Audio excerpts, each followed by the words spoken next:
Hi there, my name's Stanley Gabriel. I'm the production manager rather, of Spitfire Audio, and I'm here today to show you a bit of Phobos.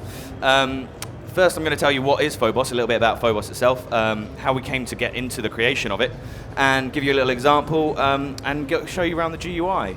And then we'll finally finish on the kind of features and what we want to get out of Phobos in the next few months. I'd like to say at the start of this is very early software. This is alpha stage, but we want to showcase it to everyone here at Messe because we're very excited about it.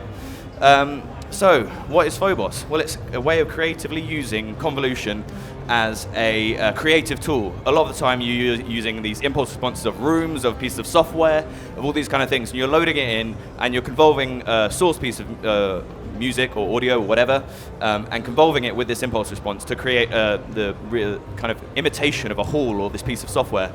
But what we wanted to do is use it in a creative fashion. So we take that and we take any sound you can take out there, be it a loop, pad, synth, whatever. You load that as the impulse response and convolve that with another beat, loop, pad, sound, whatever. And that was a concept that BT came to us with about 18 months ago. And we started talking about it and started developing it, and we got to the point where we started having 1 convolution to 2 to 3 to 4, and now with Phobos, as you can see on the screen, we've got 12 different convolutions going on at the same time. This is not only the first time that 12 have been used together, but this is all the first time that they've been used dynamically. So you can dynamically change any of the settings of any of the impulse responses without any glitching, any errors, anything else. So without further ado, I'll play you a little demo. This is a demo with another product we're announcing, which is EvoGrid 3. So anything string-based is EvoGrid 3. It's the strings, kind of rhythmic stuff in the background. Everything else is Phobos. So the drums, the bass, the pads, everything there.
So that's just a little example of what you can do with Phobos. That's, we're using EvoGrid 3. So again, everything, the string-based you're hearing is EvoGrid 3, everything else is Phobos. Now you've heard that, I'll just quickly go over the overview so you can kind of get an idea of how that was created and what we're doing with it. So, on the interface itself, if you look at the screen, we've got 1, 2, 3, 4. These are all your sound sources. So these are the sounds that are getting convoluted with the impulse responses. And then X, Y, Z here are your 3 impulse responses. These can be anything and everything. So the sounds that are related to here come from the same list as the sounds related to here. So for example, you can see in X here, I've got a loop, and that is being used as the impulse response to convolve these sounds here at the top. Each of the sounds is represented by a little puck here with a number on it. So this sound number 1 here is this little sound here. Moving it around controls the amount of the mix you're hearing of that sound itself. So in the middle, I'm hearing an equal mix of X, Y, and Z. If I bring it right over here, that's just X, that's just Y, and that's just Z. I'll give you a little audio demo. Hopefully you can hear it over the lovely organ. So I pull everything else down. We're just hearing sound 1.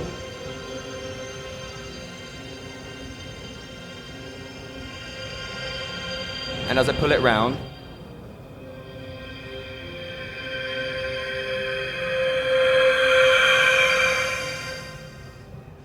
various different things going on there.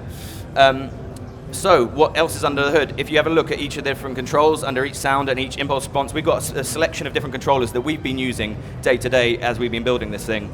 But if you wanted to get under the hood of each individual sound, we've got an envelope up there, and if you click on the number, we've got a huge amount of various different options under there. So a legato option, which is self-explanatory, high pass and low pass filters with various different amounts of cut-off per octave. If I go back to it here, we've also got gates. These are really important with the rhythmic stuff because you want to really get it pumping against those convolutions, which is what you're hearing in the demo over there. On top of that, if you go into the impulse responses, they've got a huge amount more of various different options because of the way they're used and the way the BT, we've been talking to him about how he wanted to use them. So we've got the quantized option, which is really important. That offsets it. So any loop-based stuff, you can get these kind of really amazing polyrhythms going on, some of which you can hear in the demo there. Again, you can triplet and dotter them as well, something which isn't available anywhere else. And the filters and the envelope, as we've seen before, and the gates.